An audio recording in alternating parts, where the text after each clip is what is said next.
kasus yang sekarang ini mulai menghangat, sebenarnya gimana sih Bu menurut Ibu? Kasus apa ya yang Kasus tentang polemik perseteruan antara Bupati dan Wakil Bupati soal SPPD itu gimana sih kronologisnya sebetulnya? Jadi sebenarnya tidak ada masalah yang berarti lah untuk kepemimpinan Bapak Adiswara dan saya selama ini.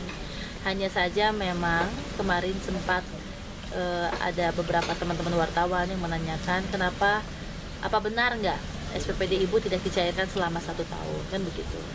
Sehingga pada tahun lalu triwulan 4 itu masuk ke Silpa dengan alasan yang saya juga tidak tahu. Tetapi seperti kita ketahui bersama bahwa ternyata sudah ada alasan secara lisan ya dari beliau kenapa beliau tidak mau menandatangani itu, sehingga ini menjadi keprihatinan bagi saya sebagai wakil Bupati Karawang.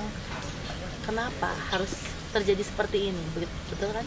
Selama 1 tahun yang tentunya sudah menjadi hak saya, karena kalau wakil bupati ini kan pencairan anggaran ini setelah kita melakukan kewajiban tugas luar, ya kan?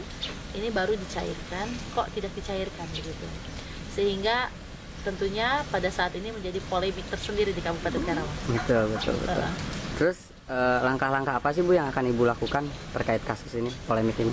Ya, yang pasti kalau saya pribadi, apapun pernyataan yang beliau kemukakan di media cetak, itu saya sudah memaafkan.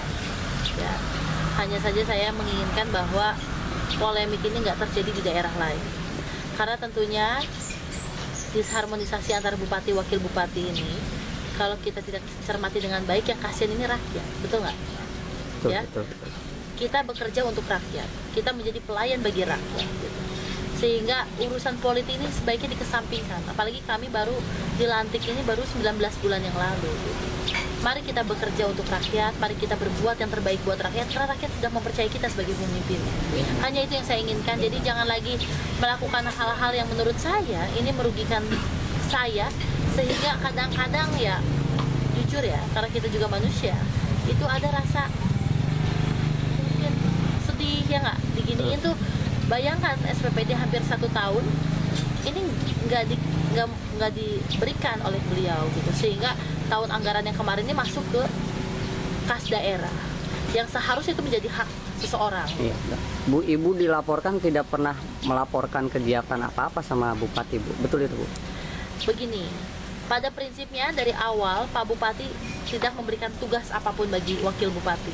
Bahkan dari ratusan kegiatan beliau yang disposisi kepada wakil bupati dalam 1 tahun kemarin itu, saya ingat kurang dari 10. Tulisan beliau paling hanya 3 atau 5. Artinya saya tidak pernah melakukan kegiatan pemerintahan selama ini mutlak karena undangan dari warga, misalnya maulidan, rajaban ya, peresmian itu, dan itu selalu saya laporkan kegiatannya setelah saya melakukan kegiatan gitu loh. Nah, sebelumnya kami mempunyai jadwal, bupati mempunyai jadwal, wakil bupati mempunyai jadwal yang pasti dibaca oleh bupati dan wakil bupati. Jadi kita sering tukar jadwal melalui staf. Artinya pemberitahuan itu udah ada walaupun secara tertulis, ya kan? Karena tidak mungkin wakil bupati itu tiap hari harus turun naik ke atas, ya kan? Untuk memberikan informasi itu, begitu.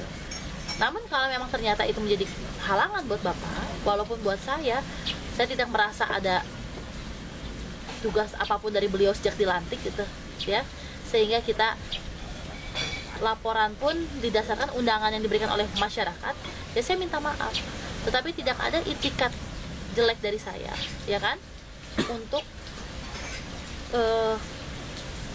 tidak menghargai orang lain, apalagi itu seorang bupati gitu. Berarti selama ini Ibu mutlak menggunakan anggaran pribadi ya Bu untuk kegiatan? Ya, selama 1 tahun terakhir ini bahkan ya saya memang banyaknya menggunakan anggaran pribadi, dan saya kembalikan lagi itu. Jadi saya kalau acara-acara itu saya selalu membuat kuis atau membuat apa ya, itu ya dari anggaran saya pribadi, termasuk urusan operasional yang lainnya ya. Kalau bensin mungkin ada kita dari pemerintah, tetapi yang lain-lain ini mutlak saya pribadi, dan buat saya nggak jadi masalah selama saya bisa berbuat buat orang lain.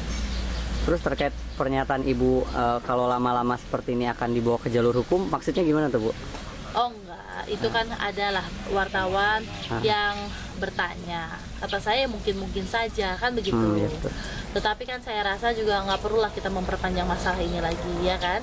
Saya ingin Karawang ini kondusif tanpa adanya pertengkaran atau keributan yang lainnya, ya kan?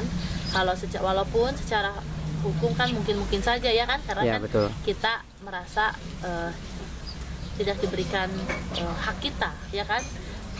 Dengan sengaja gitu loh, tapi saya rasa enggak lah, kami tetap satu kesatuan. Mudah-mudahan Bapak pun mempunyai rasa yang sama dengan saya, ya kan. Buat saya yang sudah ya sudah, ya kan. Saya sudah biasa lah diginikan oleh Beliau gitu ya. enggak juga lah, enggak beliau lah, ya pasti ini adalah pembelajaran yang baik buat kita semua, ya kan. Mudah-mudahan ini nggak terulang lagi, bukan hanya untuk saya tetapi untuk seluruh wakil di daerah masing-masing, ya kan, se-Indonesia. Betul. Karena kalau kita ribut urusan seperti ini, saling jegal-menjegal, saya rasa yang kasihan rakyat, dan saya tidak mau menjadi percontohan yang buruk bagi semua pihak. Oke. Terima kasih Ibu. Ya,